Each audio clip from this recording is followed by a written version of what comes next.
वक्फ कानून को लेकर भी लगातार चर्चा होती रही। बिहार में इस्तीफों का दौर चला, उसमें जिला दरभंगा में 10 विधानसभा सीटों में 1259 लोगों से पूछताछ की गई तो 12% लोगों ने यह माना है कि एनडीए को इससे फायदा हो सकता है, मतलब वक्फ कानून का फायदा होगा। लेकिन 31% ने माना है कि एनडीए को नुकसान होगा और महागठबंधन को ज्यादा फायदा होगा। 40% ने कहा कोई असर नहीं होगा। 17% ने कहा हमारी कोई राय नहीं है। इसके साथ ही जिला मधुबनी में 10 सीटें, सैंपल साइज 1150 का। 20% ने माना कि एनडीए को सीधा फायदा पहुंचेगा। 35% ने बोला एनडीए को नुकसान होगा, महागठबंधन को फायदा होगा। 34% ने कहा कोई असर नहीं होगा, यह एक राष्ट्रीय मुद्दा है। और इसके अलावा 11 ने कहा कि अभी हमको पता नहीं है। जिला समस्तीपुर सीटें 10 है, यहां पर सैंपल साइज 968 का।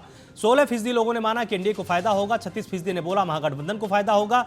38% ने कहा कोई असर नहीं। 10% ने कहा कि अभी हमको इसके बारे में नहीं पता है। अगर सिवान जिले की बात करें, 8 सीटें हैं यहां पर, सैंपल साइज 845 का था। 14% ने माना एनडीए को फायदा होगा। 39% ने माना कि महागठबंधन को फायदा होगा। 34% ने कहा कोई असर नहीं और 13% ने कहा कि अभी हम इसके बारे में साफ तौर पर बता नहीं सकते। जिला सारण 10 विधानसभा सीटें, सैंपल साइज 1200 का। 18% ने माना एनडीए को फायदा होगा। 33% ने माना महागठबंधन को फायदा पहुंचेगा। 37% ने बोला चुनाव में कोई असर नहीं होगा और 12% ने कहा कि अभी इसके बारे में साफ तौर पर नहीं बता सकते।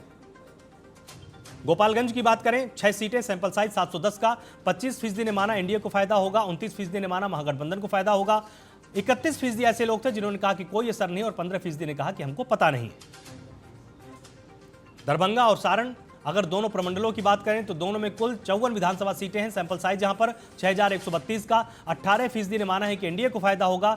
34% ने माना कि महागठबंधन को फायदा होगा। 36% ने कहा कोई असर नहीं होगा और 12% ने कहा है कि अभी इसके बारे में साफ तौर पर हम कुछ भी नहीं कह सकते हैं। तो मेरे साथ यहां पर कुंतल जी लगातार जुड़े हुए। कुंतल जी, आपसे एक चीज समझना चाहेंगे, क्या जनसुराज पार्टी को लेकर आप आशंकित हैं? आपको लगता है कि हो सकता है दिल्ली वाला ही कुछ एक मॉडल यहां पर देखने को मिले, या पूरी तरह से निश्चिंत है कि नीतीश जी के नेतृत्व में चुनाव होगा और बिल्कुल बेफिक्र है, सरकार आप रिपीट कर लेंगे?